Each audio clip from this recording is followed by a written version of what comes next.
Komisi Pemilihan Umum atau KPU Republik Indonesia menyelenggarakan debat kelima calon presiden pemilu 2024 di Balai Sidang Jakarta Convention Center, Senayan, Jakarta pada Minggu malam dimulai pukul 7 waktu Indonesia Barat. Debat kali ini melibatkan 3 calon presiden dan merupakan debat terakhir dalam serangkaian debat kampanye. Tema debat kali ini mencakup isu-isu terkait kesejahteraan sosial, kebudayaan, pendidikan, teknologi informasi, kesehatan, ketenagakerjaan, sumber daya manusia, dan inklusi. Ketiga kandidat calon presiden tampak sangat berhati-hati dalam menyampaikan visi-misi mereka. Pada sesi kedua, ketika diberi waktu untuk memberikan tanggapan, mereka terlihat mempertahankan intonasi yang tenang dan menahan diri dari melepaskan kritikan pedas terhadap peserta lainnya. Berbeda dengan debat-debat sebelumnya yang terasa panas dan penuh sindiran, debat terakhir ini menciptakan atmosfer yang lebih damai dan kurang tensi.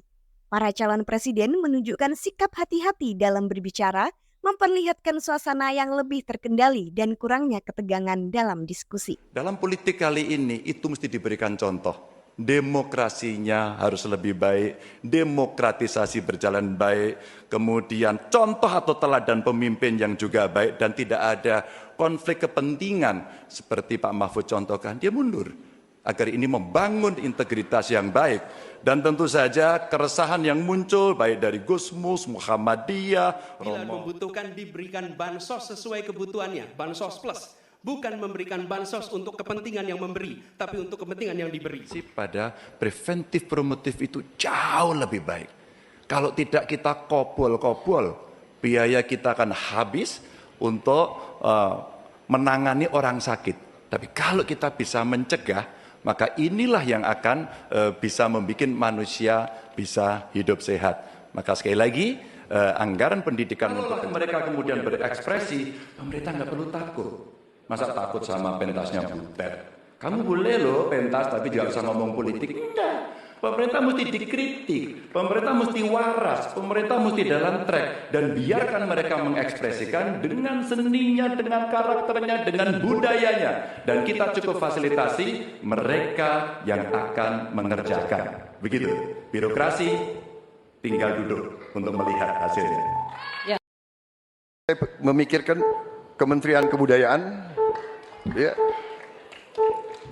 Kalau ide yang baik dari manapun saya bisa terima dan saya dukung. Menilai jawaban-jawaban Pak Anies baik, bagus, relevan. Saya banyak setuju dengan jawaban tersebut. Kalau ngasih makannya kepada anak-anak untuk mencegah stunting, saya sama sekali tidak setuju, Bapak. Karena Bapak terlambat, Pak. Stunting itu ditangani sejak bayi dalam kandungan, Pak. Ibunya yang dikasih gizi. Kalau kemudian gizinya baik, mereka lakukan cek rutin, ya, maka akan ketahuan bahwa dia, ibunya sehat, anaknya pertumbuhannya dilihat. Kalau Bapak ngasih gizi kepada ibu hamil, itu baru setuju Pak saya, Pak. Sebetulnya yang saya sampaikan ya persis itu. Jadi kita belum. Kita beri program kita beri makan ibu yang sedang hamil. Kita beri bantuan gizi ibu yang sedang hamil karena dia mengandung 9 bulan. Tapi memang stunting itu karena kurang gizi, Pak Ganjar. Itu karena ibu dan karena dianya juga kurang gizi, dia stunting. Dan itu terjadi di seluruh bagian dari Indonesia. Yang saya ketemukan anak-anak umur 10 tahun badannya seperti anak umur 4 tahun. Jadi kita harus intervensi, kita harus kasih bantuan makan, dan juga ini mengurangi kemiskinan karena banyak sekali rakyat kita yang penghasilannya hanya 1 juta rupiah sebulan. Jadi kalau tidak dibantu makan anak-anaknya sangat berat hidupnya. Terima kasih. Dari sekarang. Jadi maksudnya Bapak mengkoreksi pertanyaan Bapak ke saya ya tadi ya? Tidak Pak? Oh tidak? Oke. Bapak setuju atau tidak dengan Pak Pramono, makan siang? mohon ditahan. Saya izinkan kok Berbicara Bapak, di waktunya biar kita saja berdebat. Karena Silakan. beliau tidak mengoreksi, saya ingatkan aja pertanyaannya. Bapak mau kasih makan. Yang disebut sebagai bansos adalah bantuan untuk si penerima, bukan bantuan untuk si pemberi. Karenanya dia diberikan sesuai dengan kebutuhan si penerima. Kalau penerimanya membutuhkan bulan ini, ya diberi bulan ini. Kalau dibutuhkannya 3 bulan lagi, ya 3 bulan lagi. Tidak usah dirapel semuanya. Oke? Dijadikan sebagai sesuai kebutuhan. Yang nomor satu, yang itulah yang disebut sebagai bansos tanpa pamrih. Kemudian yang kedua, Bapak berbicara, silakan Pak Ganjar. Pak Prabowo, saya punya program internet gratis untuk sekolahan, untuk UMKM. Tapi ada yang menarik Pak, di Pontianak pada tanggal 20 Januari Bapak menyampaikan bahwa orang yang menginginkan internet gratis itu, maaf ini Pak, otaknya lambat. Padahal biasanya mereka otaknya cemerlang gitu. Di sisi lain, ketika Bapak menyampaikan itu, Cawapres Bapak bicara IoT, hilirisasi digital, dan banyak program yang sebenarnya berbau digital. Padahal Pak, dengan internet gratis dan coveragenya bagus, ini bisa mengatasi kesenjangan. Data pendidikan, kesehatan, kemiskinan, hampir semuanya ada.